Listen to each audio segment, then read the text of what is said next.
নমস্কার বন্ধুরা, মৌসুমী সুজন লাইফস্টাইলে সবাইকে অনেক অনেক স্বাগতম। হ্যাঁ, বুঝতেই পারছেন কিছু একটা খাচ্ছি। তবে কি খাচ্ছি? হ্যাঁ, এই গরমে টক খেতে কার ভালো না লাগে। বিশেষ করে আম তো সবাই খুব পছন্দ করে। আম মাখা তো সবাই খেতে চায় এই গরমে। তো চলুন আজকে একদম স্পেশাল একটি আম মাখা দেখাবো। এভাবে আম মাখা খেলে দৈনিকই খেতে ইচ্ছে করবে যতদিন কাঁচা আম আছে। তো আমি আম কেটে নেব। আর হ্যাঁ, এগুলো কিন্তু আমাদের গাছের আম। আর এই আমগুলো যখন বড় হয়, মানে একদম পেকে যায়, তখন এক একটা আম 1 কিলোরও বেশি হয়। তাই এত ছোট ছোট আম পাড়তে একদম ইচ্ছে করেনি, তবুও খাবো বলে অনেকগুলো আম পেড়ে নিয়েছি। তবে আমার দ্বারা আজ অবধি আম পেড়ে তারপরে মেখে খাবো এটা কখনো সম্ভব হয়নি। কেউ পেড়ে দিলে তারপরে আমিই মেখে সবাইকে খাওয়াই। আমের থেকে তো আমের ছোলা ছাড়ানো হয়ে গেছে। এবার এটা দিয়ে আম কুচো কুচো করে কেটে নেব। তো এটা দিয়ে করলে অনেক কুচো হয়, আর এটা দিয়ে করলে একটু বড় বড় হয়। তো আমি একটু বড় বড় করে কেটে নিচ্ছি। এভাবে কেটে নেওয়ার পরে আম যখন মেখে নেব লবণ দিয়ে, এমনিতেই অনেকটা নরম হয়ে যাবে। তো আম কুচানো হয়েছে। আপনারা চাইলে একদম জিরি জিরি যেটা ওটা দিয়েও কুচিয়ে নিতে পারবেন। আমি একটু বড় বড় করে কুচিয়ে নিয়েছি, তাতেই দেখুন। এরপরে আমি এইগুলো নিয়ে নিলাম মশলা, কাঁচামরিচ, শুকনো মরিচ এবং বড় ধনিয়া পাতা। এগুলোকে আমি শিল পাটায় বেটে নেব।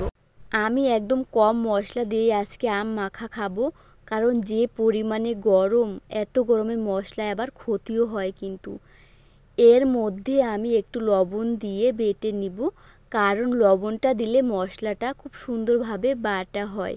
তো যাই হোক, এভাবে করে একদম মিহি করে মশলা বেটে নিতে হবে। আর ভাবছেন তো কম মশলা দেব, অথচ কতগুলো মরিচ দিলাম এই গরমে। না, একদম ঝাল নেই এই মরিচগুলোতে।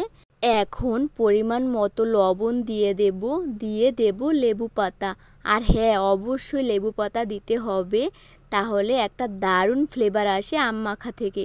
এভাবে চটকিয়ে নিতে হবে। আপনারা চাইলে চামচ দিয়েও চটকিয়ে নিতে পারবেন। এরপরে বাটা মশলা দিয়ে দেব। দেখুন কি কালো দেখাচ্ছে, জুম করলে একদম কালো দেখায় না, যেমন কালার তেমনই আসছে কিন্তু। ইস, কখন যে খাবো আর তর সইছে না। এরপরে দিয়ে দেব কাসুন্দ। আর যাদের কাসুন্দ না থাকে তারা সরিষা বেটে দিলেই হয়ে যাবে। তবে আম মাখা বলেন, পেয়ারা মাখা বলেন, আনারস মাখা বলেন, যে কোনো মাখায়েই কাসুন্দ একটি গুরুত্বপূর্ণ উপকরণ। এরপরে দিয়ে দেব চিনি। আম এত পরিমাণে টক, চিনি না দিলে তো হবেই না। অনেকেই বলে টকে যদি আবার চিনি দেওয়া হয় তাহলে কি তা খেতে ভালো হয়? হ্যাঁ, একটু তো চিনি লাগেই। এরপরে আমি চামচ দিয়ে মিলিয়ে নিলাম। এই মরিচ যদি হাতে লাগে, আরও গরমের সময় একদম জ্বালা করবে হাত।